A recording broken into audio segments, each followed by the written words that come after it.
Parshas Toldos. We're continuing on with the Avos this week. We're at the beginning of this week's Parsha, actually the end of last week's Parsha. Yitzchak and Rivka got married, and it comes to the beginning of this week's Parsha, and they don't have children. So the pasuk starts off at the beginning of the Parsha. Vayetar Yitzchak l'Hashem l'noichach ishtoi ki akorani vayiyasa lo Hashem vatar Rivka ishtoi. That they were mitzvah, and HaKadosh Baruch Hu listened to their tefillah, so listened more to the tefillah of Yitzchak Avinu, and they had a child. It's very interesting lashon that the pasuk uses for tefillah over here.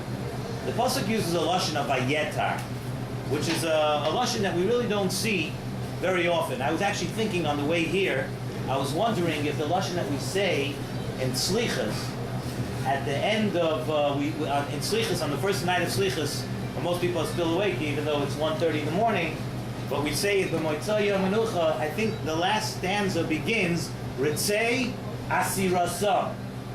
And I'm guessing that it comes from the same, so I just thought of one other time. I think that's probably another time that we use the lashon of Atira, which is a lashon of tefillah, but a special kind of tefillah. Rashi says, well, Rashi had the same question, obviously, but the very short Rashi. But Rashi answers it in 3 words. Rashi says that the lashon of Vayetar Asira is what? Is a lashon of Hatzara or Riboy Tefillah. Not just davening, but davening a lot, and thank you very much. And a lashon of Hatzara, of pushing for it, of davening in a strong way. A lot of davening. So the question would be, if you look at another time in the Torah where we find a lot of davening, look in Parshas V'eschana. Moshe Rabbeinu got the tidings that he was not going to take the Yidden to Eretz Yisrael. So Moshe Rabbeinu did not give up. Moshe Rabbeinu davened 515 tefillos, which is the gematria of the word V'eschana. And we see that when Moshe Rabbeinu davened a lot, and there was a ribuy tefillah over there, even there's not a lashon of asira. It's a lashon of V'eschana. We see there must be a special reason why here, as opposed to any other place in the Torah, we use a lashon of asira. So listen to this beautiful Nesiva Shalom. We know in the Hebrew, in lashon HaKodesh, in the dialect, and there are certain letters that are interchangeable. There are letters that you could interchange in the words, and one of them is that an ayin is interchangeable with a ches. Zok Nesiva Shalom like this, that the lashon of Vayetar could be interchanged for, and I'm going to try to use the Nekudas in a few different ways, but Vayechtar. That Yitzchak, so to speak, he dug under. You know, so he was boring in, he was digging in, Vayechtar. That's a lashon. The Zohar says this lashon, he brings down the Zohar, that when Yitzchak davened, he says, Chosar Chasira Le'ela. That Yitzchak sort of dug his way in and pushed his way in with that tefillah. Zok Nesiva Shalom, that you can interchange the ayin for the ches, and it comes from a lashon of Vayechtar, that he had to dig under. And the same thing applies later in the pasuk. When HaKadosh Baruch Hu listened to the tefillahs, it says, Vayeoser Loi Hashem. Again, this lashon of Asira, Zok Nesiva Shalom. In other words, that HaKadosh Baruch Hu also used this technique of sort of digging in. How do we understand this? In other words, he brings a mashal. For the Medrash says that, let's say a son wants to get something valuable from his father. His father's holding a valuable present for him, and he wants to get it, but there's a little problem. Between the son and the father, there's a wall. So the son wants to get the present, and as much as the son wants to get it from the father, a father wants to give it to the son. So what does the son do? He says, listen, I can't get through this wall. So he starts to dig, and he starts to dig under. When the father sees that it's important for the son, and it's important to the son, what does the father do? He starts to dig in from the other side. And together, somewhere in the middle, it's going to be easier, they're going to meet. Dr. Medrash, that this is what happened here in the pasuk of Yitzchak Avinu. When HaKadosh Baruch Hu saw what kind of tefillah Yitzchak and Rivka were coming with, and what kind, and we're not going to get into it now, but we're talking about they were both davening. And when HaKadosh Baruch Hu saw how much it meant to them and what kind of tefillah they were doing, so then we can interchange the ayin for the ches. That when Yitzchak he saw there was a wall there. The wall, there was a very strong wall there. That Rivka didn't have any children.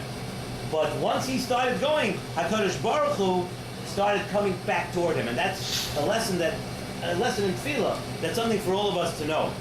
We say in davening every day, in Shemea Tefillah, Ki ato Shemea Tefillas Kol Peh. I don't know if it's Ashkenaz, but we daven this Tzfar, and I don't know if you say Kol Peh in Ashkenaz. I think maybe not. But we say Ki ato Shemea Tefillas Kol Peh. What do we see from here?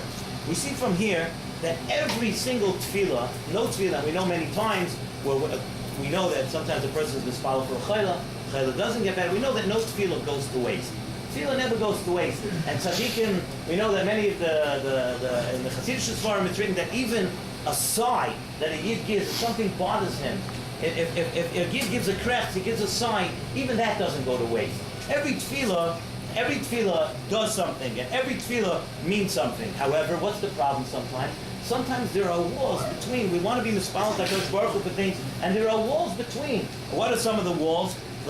Sometimes we have averas. The Chafetz Chaim writes very clearly that the Aveira of Lashon Hara is a direct wall. A person wants to daven, but he's coming from a good Lashon Hara session, or if a person speaks Lashon Hara, Rechilas, Moitzi Shemra, and other things, that is a wall. That is something which is between us and HaKadosh Baruch Hu, that really your tefillah should not be accepted. And it's a very strong thing in between. So what does a person do?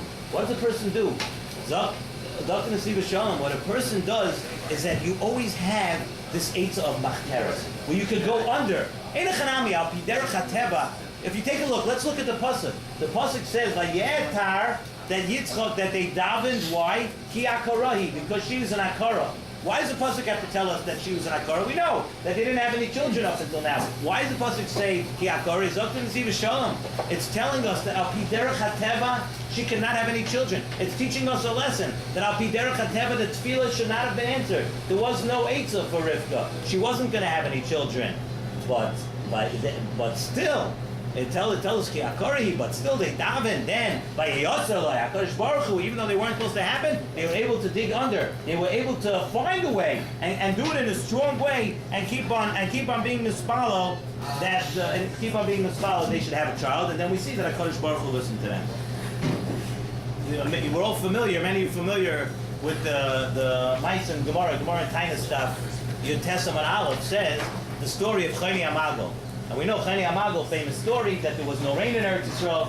Chani Amago drew a circle, stood inside the circle, and said, "I'm not coming out of the circle till HaKadosh Baruch Hu, till you have Rachmanis on Klal Yisrael, and give them rain." So all the Mefarshim asked, how did Chani Amago how was he able to come to HaKadosh Baruch Hu with Azah, strong tefillah? How are you able to say, HaKadosh Baruch Hu, I'm not stepping out of this circle until you have Rachmanis on the Yidden? How did he do that? So again, like we say many times, the kasha is the teretz. Chani Amago, how could you do it? Yes. Vaistais that you could do it. Even if al pi derech hateva, it looks like, and it's supposed to be, that things shouldn't work out, because we are a chelik l'kami mile. We're part of, we're sort of like a piece of how a yid is connected to HaKadosh Baruch Hu. You have a right sometimes to be a little bit stronger. You know what? I'm going to daven again. I'm going to keep davening, and I'm going to go on, and I'm going to go on. I'm not going to give up. I'm going to keep davening. Just want to end off. I was remembering while I was thinking of what to say this week. I was remembering 20 years ago. I think it's exactly 20 years ago. I remember I was driving in the mountains. And I heard on the radio, it was a shiur from Moshe Meir Weiss on the radio in the mountains.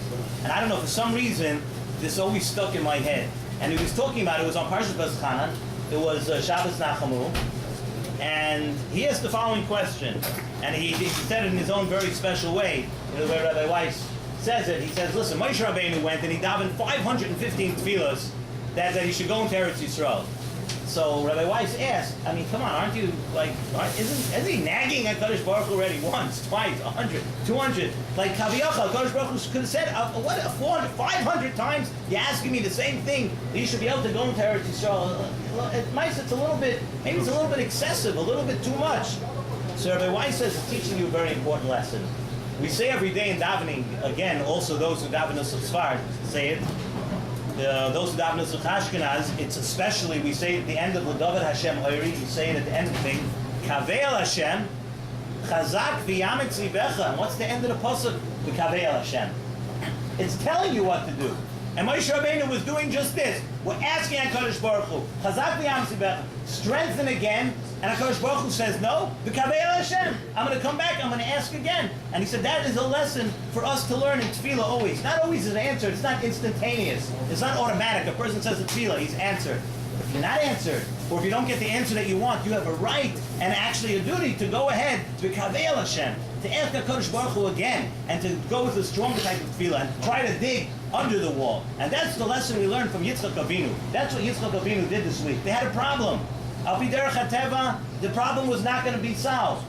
But what do? There's still another way. You can't get over the wall, you can't get through the wall, you dig under the wall. And if you start digging under the wall and you start saying that I want to come close to you, HaKadosh Baruch Hu, I want to be mispalel, then you see what happened over here also. HaKadosh Baruch Hu is going to meet you. He's going to see that one of his children wants something so strongly that he himself is going to say, okay, you want it so strongly, you're being mispalel like that, then I'm going to come meet you halfway, and I'm going to answer you this time. And that's a lesson we all have to learn tefillah, something we should keep in mind when we daven.